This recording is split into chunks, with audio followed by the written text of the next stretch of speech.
찬송가 397장입니다.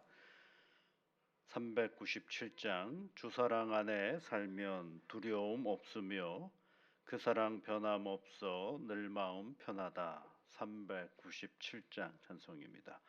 주 사랑 안에 살면 두려움 없으며 주 사랑 변함없어 늘 마음 편하다. 저 폭풍 몰아쳐서 내 마음 떨려도 주 나의 곁에 계셔 겁낼 것 없어라. 주 나의 목자시니 부족함 없으며 주 인도하는 대로 늘 따라가리라.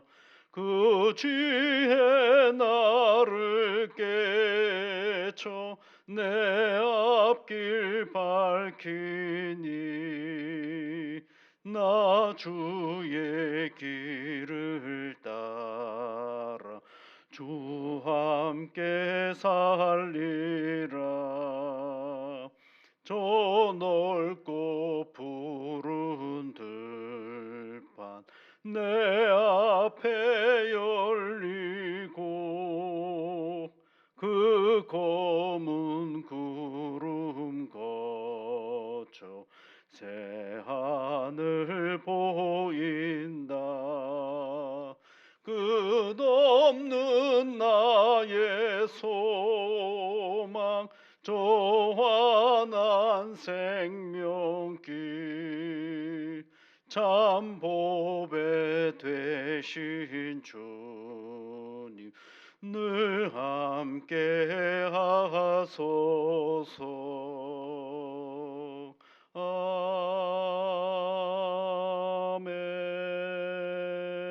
아멘. 거룩하신 아버지 하나님, 사랑하는 주의 자녀들과 함께 이 새벽에 함께 기도하게 하시니 감사를 드립니다. 기도로 이 하루를 시작하는 주의 장로들을 기억하시고 크신 은혜와 복으로 함께하여 주옵소서. 존귀하신 아버지 하나님, 한 해의 끝을 향하여 저희들이 움직여가고 있습니다. 성령 하나님, 2024년도 이 한 해 동안에 우리가 계획하고 행하려고 준비 중이었던 모든 일들, 하나님 며칠 남지 않았지만 끝까지 최선을 다하여 성실로 우리의 삶을 채워가는 복된 시간이 되게 이끌어 주시옵소서. 그것이 2025년을 맞이하는 첫걸음인 것을 잊지 않게 하시고 오늘도 우리에게 맡겨진 인생의 본분을 성실히 잘 감당하며 나아가는 귀한 자녀들 되도록 복을 내려 주옵소서. 이른 아침에 하나님 앞에 간구가 없는 것은 우리 몸을 위하여 기도합니다. 하나님께서 이 몸을 우리에게 맡겨주시고 이 몸으로 세상을 살아가도록 이끌어 주셨사오니 혹여 아버지 하나님 우리의 과도한 욕심과 더러운 욕망이 우리 몸을 피곤케 하는 일이 없도록 지혜와 능력과 분별의 은혜를 허락하여 주시옵소서. 그러므로 말미암아 생각하는 바가 주님을 기쁘시게 하는 생각들이 되게 하여 주옵시고 우리가 말하는 언어가 사람을 살리는 언어가 되게 하여 주옵시며 우리 손발이 움직여서 행하는 모든 일들이 나를 기쁘게 할 뿐만 아니라 타인에게도 도움이 되는 우리의 모든 삶의 움직임들이 되어줄 수 있도록 성령 하나님께서 함께하여 주시옵소서. 바라옵기는 더러운 질병이 우리 몸에 오지 못하도록 주의 성령께서 들어오도록 감찰하시며 보호 인도하여 주옵시고 특별히 아버지 하나님 이미 우리에게 찾아온 질병이 있다라고 한다면 두려워 염려하여 모든 시간을 허비해버리는 우둔한 우리 자신이 되지 않게 하시고 더 오직 담대함으로 주님과 함께 치유의 길로 나아갈 수 있는 용기와 분별의 은혜를 허락하여 주셔서 내 하나님으로 인하여 내가 오늘도 살아가고 있음을 살면서 고백하는 귀한 날 되게 복을 내려 주시옵소서. 예수님 이름으로 기도드립니다. 아멘. 베드로전서 1장 13절부터 21절까지 말씀입니다. 베드로전서 1장 13절부터 21절까지 함께 같이 읽겠습니다. 그러므로 너희 마음의 허리를 동이고 근신하여 예수 그리스도께서 나타나실 때에 너희에게 가져다 주실 은혜를 온전히 바랄지어다. 너희가 순종하는 자식처럼 전에 알지 못할 때에 따르던 너희 사욕을 본받지 말고 오직 너희를 부르신 거룩한 이처럼 너희도 모든 행실에 거룩한 자가 되라. 기록되었으되 내가 거룩하니 너희도 거룩할지어다 하셨느니라. 외모로 보시지 않고 각 사람의 행위대로 심판하시는 이를 너희가 아버지라 부른즉 너희가 나그네로 있을 때를 두려움으로 지내라. 너희가 알거니와 너희 조상이 물려준 헛된 행실에서 대속함을 받은 것은 은이나 금같이 없어질 것으로 된 것이 아니요 오직 흠없고 점없는 어린 양 같은 그리스도의 보배로운 피로 된 것이라. 그는 창세 전부터 미리 알린 바 되신 이나 이 말세에 너희를 위하여 나타내신 바 되었으니 너희는 그를 죽은 자 가운데서 살리시고 영광을 주신 하나님을 그리스도로 말미암아 믿는 자니 너희 믿음과 소망이 하나님께 있게 하셨느니라. 아멘.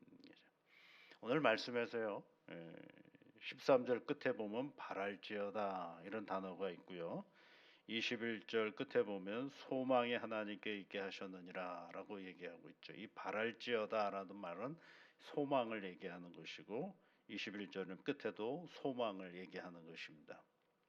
그러니까 13절부터 21절 말씀의 한 문단은 소망으로 시작해서 소망으로 끝나는 것을 알 수가 있습니다. 베드로 사도는 이런 얘기를 계속하고 있는 것입니다. 우리가 구원받은 백성입니다. 참 좋은 은혜를 우리가 얻었습니다. 그런데 그래서 우리가 거듭났고 산 소망을 가진 사람인데 그 소망은 하늘에 있습니다. 그러니까 거기까지 가야 되는 거거든요. 그러니까 이동하는 사람으로 우리를 기억하는 거예요. 움직이는 사람들이에요. 그냥 고정되어 있어 가만히 있는 것이 아니라 움직여가는 사람들인데 이 세상 속에서 끊임없이 움직여져가는 존재인 것을 말해주고 있죠. 그런데 그 움직임이라는 게 뭐예요? 다른 말로 하면 삶을 얘기하는 것입니다. 삶인데 그 삶은 이 땅에서의 삶은 하늘나라 소망을 가지고 살아가는데 오늘 말씀해 보면 소망을 가지고 살아가는 사람들이 크게 두 가지를 해야 된다라는 것이에요. 첫 번째가 14절부터 13절부터 17절까지 있는 16절까지 있는 말씀에 보면 거룩하라라는 얘기가 나오죠. 그러니까 하나님의 백성으로서 이 세상에서 거룩함의 삶을 살아가는 것입니다. 그러니까 여러분 예수를 믿는다는 건요. 세상을 거부하는 게 아닙니다. 그러나 예수를 믿는다라는 건 세상을 거부하지 않지만 세상대로 살지 않겠다라는 결심을 하는 것입니다. 근데 우리는 착각을 할 때가 있어요. 나는 예수를 믿기 때문에 세상과는 다르게 살아야 된다라고 얘기를 하면서 세상으로부터 벗어나려고 해요. 이게 굉장히 신앙적인 것 같지 않습니까? 근데 신앙적이지 않습니다. 왜냐하면 하나님은 어디서 어디로 오셨어요? 하늘에서 세상으로 오셨거든요. 그러니까 세상을 벗어나는 게 우리의 신앙의 자리가 아니라 세상 속에서 세상과는 다르게 사는 게 이게 신앙의 자리이거든요. 그래서 철저하게 세상 속에 존재하는 것입니다. 그래서 교회는 산 속에 있지 않고 어디에 있어요? 세상 속에 있는 겁니다. 도시 가운데 있고 사람 사는 자리에 교회가 있는 자리인 것이죠. 그래서 그 세상 속에서 하나님의 거룩함을 드러내며 살아가는 사람들이 바로 예수 믿는 사람들인 것입니다. 우리는 자꾸 이제 무슨 뭐 특별한 은사를 요구할 때가 많잖아요. 그런데 그 은사가 왜 필요한 걸까 생각해 보면 하나님의 거룩함을 드러내는 그런 기회가 뭐냐면 우리에게 주시는 은사의 자리인 것입니다. 그래서 오늘 성경 말씀에도 보면 15절 말씀을 보시면요. 오직 너희를 부르신 거룩한 이처럼 너희도 모든 행실에 거룩한 자가 되라 라고 얘기를 하고 있는 것입니다. 똑같이 말하고 똑같이 생각할 거면 무엇하고 교회를 이렇게 열심히 다닙니까? 세상과 똑같이 말하고 세상과 똑같이 행동할 거면 굳이 교회까지 와서 그렇게 열심히 할 필요가 뭐가 있겠어요? 우리가 교회를 열심히 다니고 예수를 열심히 믿는 건 내가 비록 세상에 있지만 그렇게는 살고 싶지 않습니다라는 결단하는 이유가 바로 이 교회를 다니는 이유인 것이죠. 자, 그다음에 이제 또 세상 속에서 우리가 해야 될 건 뭐냐면 17절부터 21절까지 있는 말씀 속에서 여기서 가장 중요한 단어는 딱 한 가지인데 그 뭐냐면요. 두려워하는 것입니다. 17절 말씀에 보면 나그네로 있을 때를 두려움으로 지내라 이렇게 돼 있죠. 공포를 얘기하는 것이 아니라 하나님을 경외하라라는 그런 뜻이거든요. 그러니까 우리가 이 세상을 살아가면서 내 삶이 누구를 드러내는 삶의 자리가 되느냐면 하나님을 드러내는 삶의 자리가 되어야 한다라는 것입니다. 그래서 아까 말했던 거룩함과 일맥상통한 표현이라고 할 수가 있겠는데요. 자, 그러기 위해서 오늘 우리가 할 일이 뭐냐라고 할 때 13절 말씀해 보시면 너희 마음의 허리를 동이고 그러죠. 마음의 허리를 동이고 근신하여 이렇게 돼 있죠. 근신하여 예수 그리스도께서 나타나실 때에 너에게 가져다 주실 은혜를 온전히 바랄지어다 소망하라 이렇게 돼 있죠.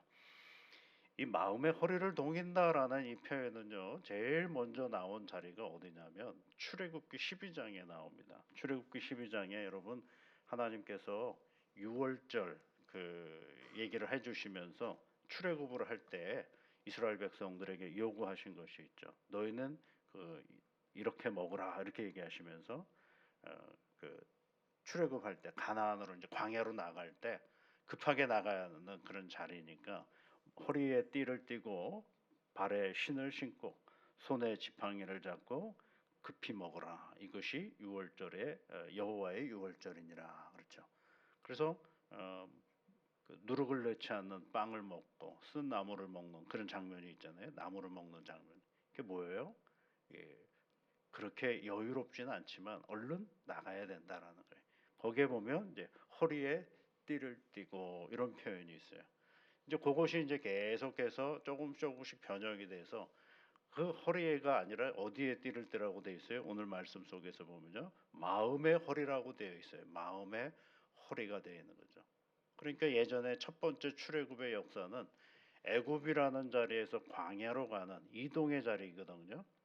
이동의 자리. 그런데 이 베드로는 그것을 모티브로 끄집어 와가지고 뭘 얘기하느냐면 우리는 세상에서 하늘로 가는 이동의 자리 속에서 우리가 해야 될 것이 마음의 허리를 동이라라고 얘기를 하고 있습니다. 근신하다라는 말은 깨어 있으라라는 얘기거든요. 깨어 있다라는 말이 근신하다라는 거예요. 다른 말로 조금 더 그 구체적으로 표현하면 취하여 정신을 잃지 말라라는 것입니다. 취하여 정신을 잃지 말라는 거죠. 우리가 세상을 살아갈 때요. 세상에 취해버리면 안 되거든요. 그래서 여러분 세상에 흘러가는 논리를 결코 무시해서는 안 됩니다. 그 공부를 잘 해야 돼요. 근데 그 공부는 뭐냐면 세상에 흘러가는 논리를 공부하는 건 배우기 위해서 가는 것이 아니라 그거로부터 우리가 어떻게 구별할 수 있는가를 잘 파악하기 위해서 세상에 어떻게 흘러가고 있는가를 잘 파악하는 이유가 거기에 있는 것이죠. 이 허리에 마음의 허리를 동이고라고 얘기했어요. 마음이 어때요, 여러분? 마음이 붙잡지 않으면 사방으로 흩어지는 데가 우리의 마음이죠. 예, 꽉 붙잡지 않으면요 사방으로 흩어져가는 자리가 우리의 마음입니다. 이 마음은 내가 잡을 수 있을 것 같아요. 그런데 내 마음은 나도 모른다는 얘기도 있잖아요. 여러분 마음은요 우리가 잡지 못합니다. 이게 끊임없이 그 마음에 대한 생각을 가지고 돼요. 그래서 이 성경에는 이 마음을 두 가지 의미를 가지고 하나는 감정의 의미도 있고 또 하나는 의지의 영역도 되는 것입니다. 그렇죠? 의지도 있고 감정도 있습니다. 그래서 마음이 흘러가는 대로 우리가 삶을 살아가면 안 됩니다. 방향을 정확하게 잡고 마음이 거기에 움직이도록 하는 거죠. 그래서 동요해야 됩니다, 이게. 그래서 맹자도 그런 얘기를 했거든요. 사람이 개를 잃어버리면 찾으려고 애를 쓰고 닭을 잃어버리면 자기 재물이니까 찾으려고 애를 쓰고 자기 가축을 잃어버리면 찾으려고 그렇게 애를 쓰는데 잃어버린 마음을 찾으려고는 도대체 관심을 갖지 않는다라고 이야기를 하는 장면이 있어요. 맹자라는 책 안에요. 그러니까 옛날에 동이든 서든 이 마음에 대한 생각들을 굉장히 많이 하고 있는 거죠. 성경도 그런 얘기를 참 많이 하잖아요. 우리 안에서 나오는 게 더럽다라고 주님이 말씀하셨거든요. 우리 입으로 들어가는 것이 더러운 것이 아니라 우리 안에서 나오는 것들이 더럽다. 그래서 우리 안에서 온갖 것들이 다 나오거든요. 그러니까 그걸 제어할 수 있는 능력이 우리 가운데 늘 있어야 되는 것입니다. 마음의 허리를 동이고 그리고 깨어서 있는 거죠. 그래야 어디로부터 구별이 되느냐 하면 세상으로부터 구별이 되는데 그 구별되는 삶의 태도가 뭐예요? 거룩함과 하나님을 두려워하는 그런 태도가 우리의 신앙의 자리가 되어야 한다라는 것을 얘기를 해주고 있습니다. 이렇게 해서 이제 1장 정도를 쭉 정리를 하고 나면 그 다음부터 실제 교회 공동체 안에서 일어나는 여러 가지 것들을 가지고 우리 교회에서 우리가 어떤 모습으로 우리가 살아가야 할 것인가를 하나씩 하나씩 설명해 가고 있는 거예요. 아직도 뭐에 대한 얘기느냐면 그리스도인이 누구냐 이 얘기를 계속 설명해 주고 있는 것입니다. 여러분 오늘도요 이 믿음의 길을 걸어가실 때 새벽에 기도하시면서 흘러가는 우리의 마음을 꽉 붙잡으시기 바랍니다. 그래서 그 붙잡은 마음을 복음의 영역 안으로 이렇게 딱 집어넣고 그러면서 가는 겁니다. 그렇게 가다가 또 딴 데로 흘러가거든요. 그러면서 다시 또 붙잡아서 또 다시 그 말씀의 은혜의 자리로 우리를 붙잡아 가도록 오늘도 그런 수고를 아끼지 않는 새로운 하루가 되시기를 주의 이름으로 축복합니다. 같이 기도하겠습니다. 하늘에 계신 우리 아버지, 아버지의 이름을 거룩하게 하시며 아버지의 나라가 오게 하시며 아버지의 뜻이 하늘에서와 같이 땅에서도 이루어지게 하소서. 오늘 우리에게 일용할 양식을 주시고 우리가 우리에게 잘못한 사람을 용서하여 준 것 같이 우리 죄를 용서하여 주시고 우리를 시험에 빠지지 않게 하시고 악에서 구하소서. 나라와 권능과 영광이 영원히 아버지의 것입니다. 아멘.